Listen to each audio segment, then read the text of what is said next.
आकाश एका पार्टीत गेला. तिथे त्याच्या ओळखीचा फक्त एकच मित्र होता, आयुष. दोघेही पहिल्यांदा रेव पार्टीत गेले. तिथे मुलं मुली डान्स करत होते आणि नशाही करत होते. आकाशने विचार केला की थोडीशी नशा मीही करतो. तेव्हा तो दारूच्या काउंटरकडे गेला. अरे, एक पटियाला पेग मलाही बनव. हो सर, बर्फ टाकू? हो हो, बर्फ टाका, बर्फ टाका. ओके सर, हे घ्या, तुमचा पटियाला पेग तयार झाला.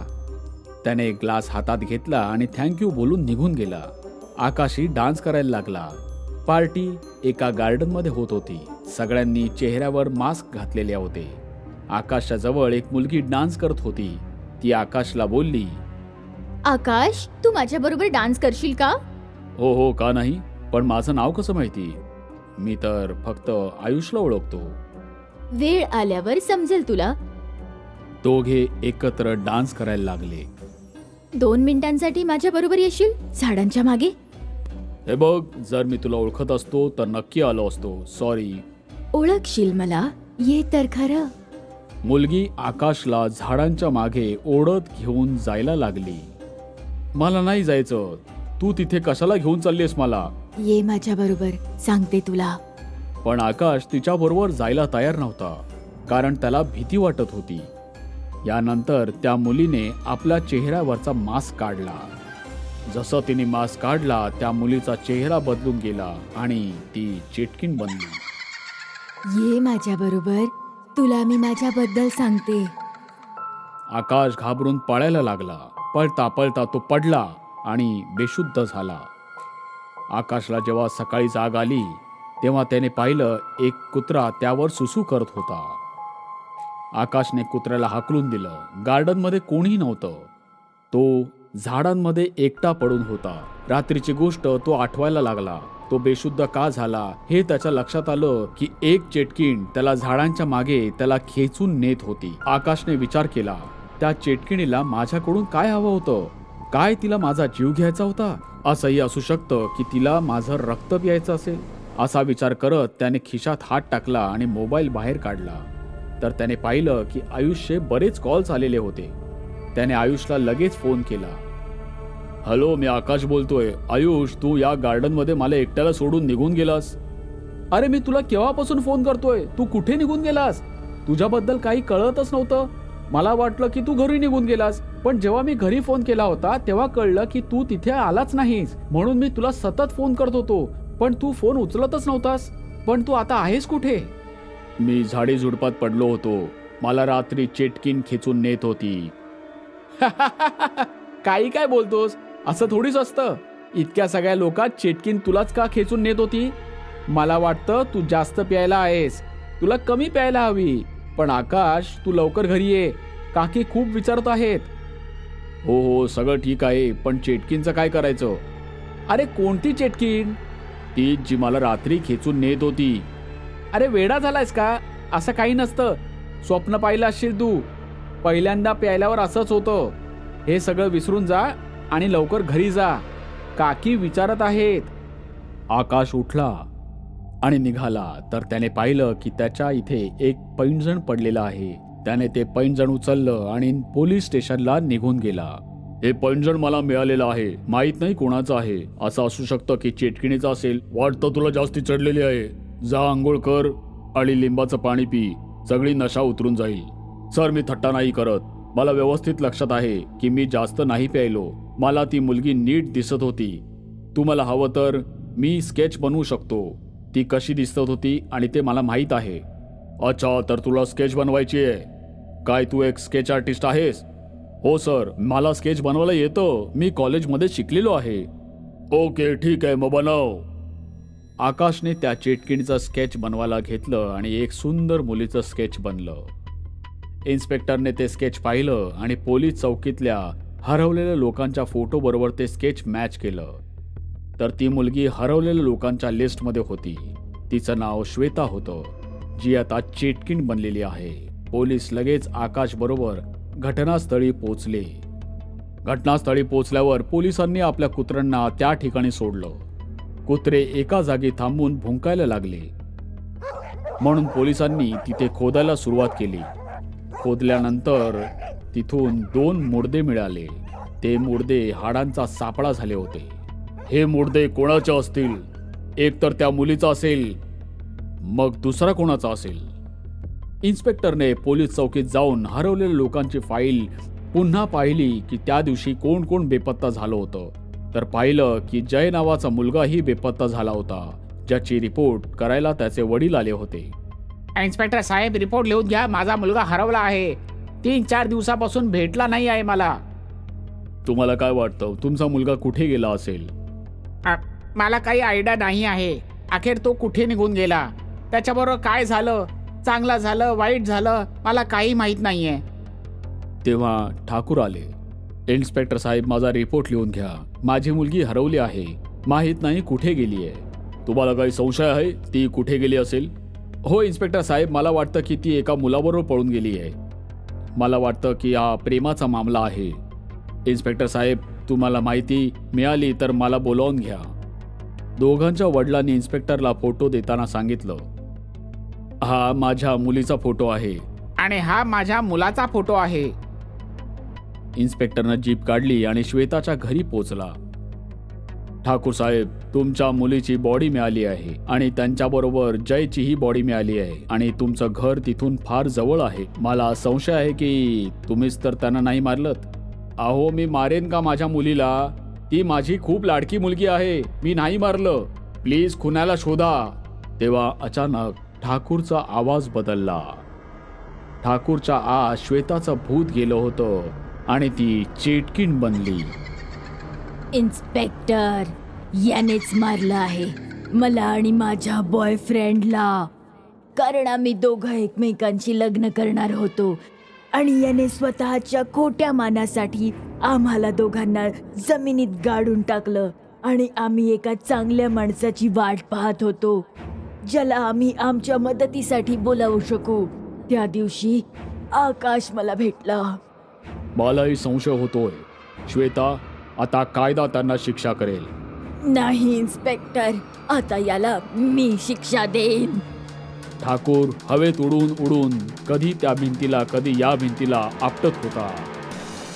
आपटून आपटून तो मेला. अखेर चेटकिणीने आपला बदला घेतला आणि ती मुक्त झाली. आकाश एका पार्टीत गेला. तिथे त्याच्या ओळखीचा फक्त एकच मित्र होता, आयुष. दोघेही पहिल्यांदा रेव पार्टीत गेले. तिथे मुलं मुली डान्स करत होते आणि नशाही करत होते. आकाशने विचार केला की थोडीशी नशा मीही करतो. तेव्हा तो दारूच्या काउंटरकडे गेला. अरे, एक पटियाला पेग मलाही बनव. हो सर, बर्फ टाकू? हो हो, बर्फ टाका, बर्फ टाका. ओके सर, हे घ्या, तुमचा पटियाला पेग तयार झाला. त्याने एक ग्लास हातात घेतला आणि थँक्यू बोलून निघून गेला. आकाशही डान्स करायला लागला. पार्टी एका गार्डनमध्ये होत होती. सगळ्यांनी चेहऱ्यावर मास्क घातलेले होते. आकाशच्या जवळ एक मुलगी डान्स करत होती. ती आकाशला बोलली, आकाश, तू माझ्या बरोबर डान्स करशील का? हो हो, का नाही? पण माझं नाव कसं माहिती? मी तर फक्त आयुषला ओळखतो. वेळ आल्यावर समजेल तुला. दोघे एकत्र डान्स करायला लागले. 2 मिनिटांसाठी माझ्या बरोबर येशील झाडांच्या मागे? हे बघ, जर मी तुला ओळखत असतो तर नक्की आलो असतो. सॉरी. ओळखशील मला? ये तर खरं. मुलगी आकाशला झाडांच्या मागे ओढत घेऊन जायला लागली. मला नाही जायचं. तू तिथे कशाला घेऊन चाललीस मला? ये माझ्या बरोबर, सांगते तुला. पण आकाश तिच्याबरोबर जायला तयार नव्हता, कारण त्याला भीती वाटत होती. यानंतर त्या मुलीने आपल्या चेहऱ्यावरचा मास्क काढला. जसं तिने मास्क काढला, त्या मुलीचा चेहरा बदलून गेला आणि ती चेटकीण बनली. ये माझ्या बरोबर, तुला मी माझ्याबद्दल सांगते. आकाश घाबरून पळायला लागला. पळता पळता तो पडला आणि बेशुद्ध झाला. आकाशला जेव्हा सकाळी जाग आली तेव्हा त्याने पाहिलं, एक कुत्रा त्यावर सुसू करत होता. आकाशने कुत्र्याला हाकलून दिलं. गार्डनमध्ये कोणीही नव्हतं. तो झाडांमध्ये एकटा पडून होता. रात्रीची गोष्ट तो आठवायला लागला. तो बेशुद्ध का झाला हे त्याच्या लक्षात आलं की एक चेटकीण त्याला झाडांच्या मागे त्याला खेचून नेत होती. आकाशने विचार केला, त्या चेटकिणीला माझ्याकडून काय हवं होतं? काय तिला माझा जीव घ्यायचा होता? असंही असू शकतं की तिला माझं रक्त प्यायचं असेल. असा विचार करत त्याने खिशात हात टाकला आणि मोबाईल बाहेर काढला. तर त्याने पाहिलं की आयुषचे बरेच कॉल्स आलेले होते. त्याने आयुषला लगेच फोन केला. हॅलो, मी आकाश बोलतोय. आयुष, तू या गार्डनमध्ये मला एकट्याला सोडून निघून गेलास? अरे, मी तुला केव्हापासून फोन करतोय. तू कुठे निघून गेलास? तुझ्याबद्दल काही कळतच नव्हतं. मला वाटलं की तू घरी निघून गेलास, पण जेव्हा मी घरी फोन केला होता तेव्हा कळलं की तू तिथे आलाच नाहीस. म्हणून मी तुला सतत फोन करत होतो, पण तू फोन उचलतच नव्हतास. पण तू आता आहेस कुठे? मी झाडी झुडपात पडलो होतो. मला रात्री चेटकीन खेचून नेत होती. काही काय बोलतोस? असं थोडीच असतं. इतक्या सगळ्या लोकात चेटकीन तुलाच का खेचून नेत होती? मला वाटतं तू जास्त प्यायला आहेस. तुला कमी प्यायला हवी. पण आकाश, तू लवकर घरी ये. काकी खूप विचारत आहेत. हो हो, सगळं ठीक आहे, पण चेटकीनचं काय करायचं? अरे, कोणती चेटकीन? ती जी मला रात्री खेचून नेत होती. अरे, वेडा झालायस का? असं काही नसतं. स्वप्न पाहिलं असशील तू. पहिल्यांदा प्यायल्यावर असंच होतं. हे सगळं विसरून जा आणि लवकर घरी जा. काकी विचारत आहेत. आकाश उठला आणि निघाला. तर त्याने पाहिलं की त्याच्या इथे एक पैंजण पडलेलं आहे. त्याने ते पैंजण उचललं आणि पोलीस स्टेशनला निघून गेला. हे पैंजण मला मिळालेलं आहे. माहित नाही कोणाचं आहे. असं असू शकतं की चेटकिणीचं असेल. वाटतं तुला जास्ती चढलेली आहे. जा, आंघोळ कर आणि लिंबाचं पाणी पी. सगळी नशा उतरून जाईल. सर, मी थट्टा नाही करत. मला व्यवस्थित लक्षात आहे की मी जास्त नाही प्यायलो. मला ती मुलगी नीट दिसत होती. तुम्हाला हवं तर मी स्केच बनवू शकतो. ती कशी दिसत होती आणि ते मला माहीत आहे. अच्छा, तर तुला स्केच बनवायची आहे? काय तू एक स्केच आर्टिस्ट आहेस? हो सर, मला स्केच बनवायला येतं. मी कॉलेजमध्ये शिकलेलो आहे. ओके, ठीक आहे, मग बनव. आकाशने त्या चेटकिणीचं स्केच बनवायला घेतलं आणि एक सुंदर मुलीचं स्केच बनलं. इन्स्पेक्टरने ते स्केच पाहिलं आणि पोलीस चौकीतल्या हरवलेल्या लोकांच्या फोटो बरोबर ते स्केच मॅच केलं.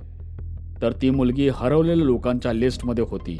तिचं नाव श्वेता होतं, जी आता चेटकीण बनलेली आहे. पोलीस लगेच आकाश बरोबर घटनास्थळी पोहोचले. घटनास्थळी पोहोचल्यावर पोलिसांनी आपल्या कुत्र्यांना त्या ठिकाणी सोडलं. कुत्रे एका जागी थांबून भुंकायला लागले. म्हणून पोलिसांनी तिथे खोदायला सुरुवात केली. खोदल्यानंतर तिथून 2 मुर्दे मिळाले. ते मुर्दे हाडांचा सापळा झाले होते. हे मुर्दे कोणाचे असतील? एक तर त्या मुलीचा असेल, मग दुसरा कोणाचा असेल? इन्स्पेक्टरने पोलीस चौकीत जाऊन हरवलेल्या लोकांची फाईल पुन्हा पाहिली की त्या दिवशी कोण कोण बेपत्ता झालं होतं.